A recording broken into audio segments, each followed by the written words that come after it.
Welcome to my channel. Get comfortable, get you a snack, chill. We're gonna sit and talk about stuff. Welcome to Reading in the Lair. So today I wanted to go over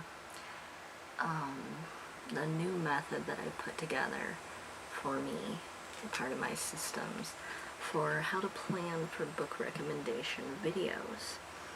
I was watching a video over on Kayla's channel, BooksandLaLa.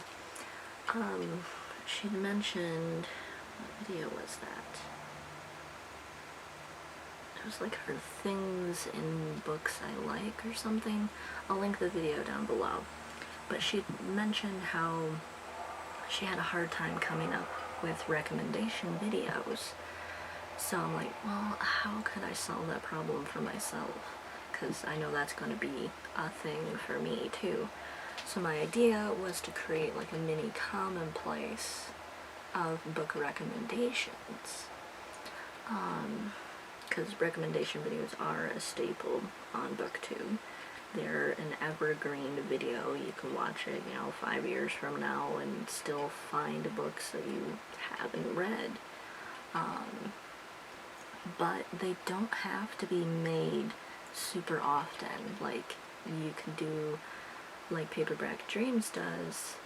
Kat and her sister will do like maybe 3 in a year, tops-ish. So each season. Or you can do them a lot more often, it's up to you. Keeping in mind that you don't have to do these listicle recommendation videos. It's only if you want to do them on your channel, but they are a good video to do. They're evergreen, they get a lot of views, and they're easier and fun to make. I mean, you have a lot of research time sometimes, depending on how you're doing it. For recommending books that you have already read, a good system would to be like the Commonplace that I've created, and a divider for each type of recommendation, and then I would create cards within that. So I'll get into that more in a minute. So the length of video for a recommendation video.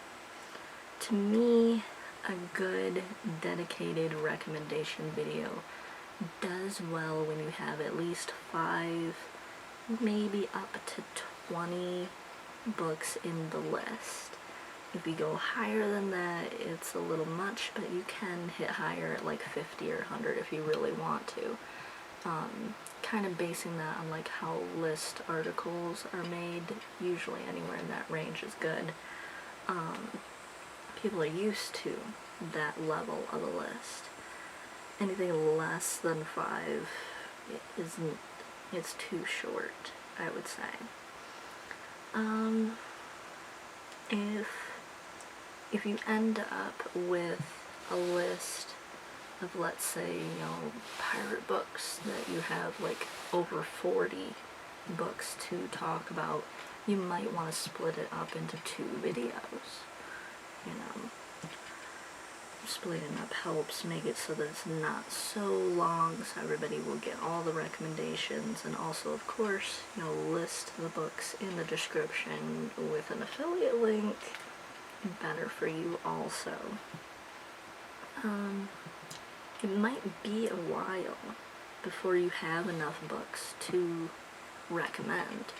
So that's why this Commonplace method or note card system of having a divider for that type and then putting a list within that, either by a card, index card, or even a piece of paper listing the books, can help you build up your list.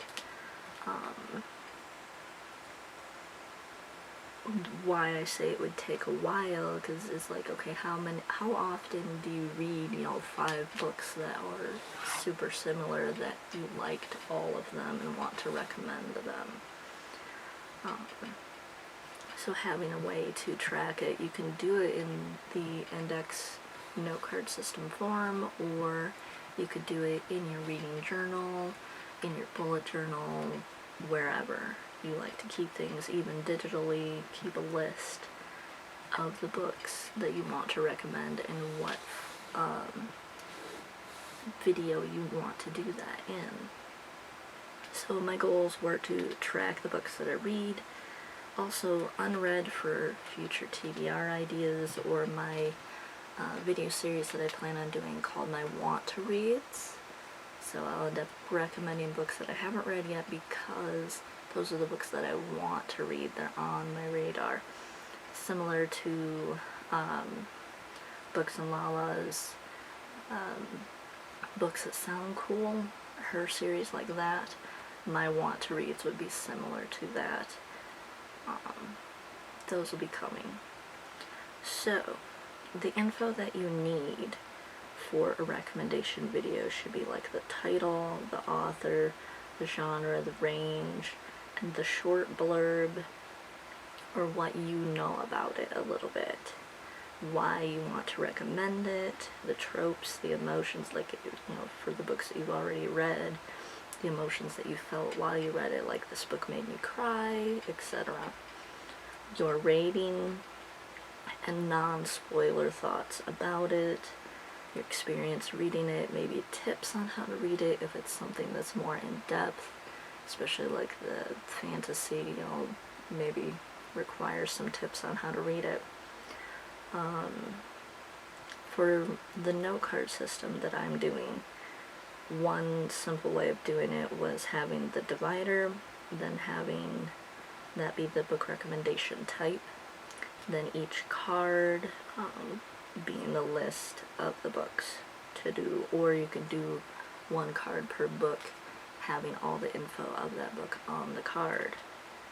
You could also do a reading journal spread, like I said, and like just put the title at the top, like recommendations, books that made me cry, list all the books, whatever info you want to put there.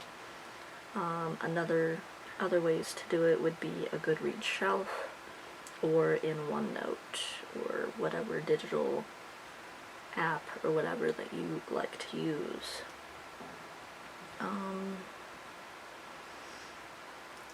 Also, tracking like unread books or books that you want to read is good for coming up with future TBRs for yourself as well.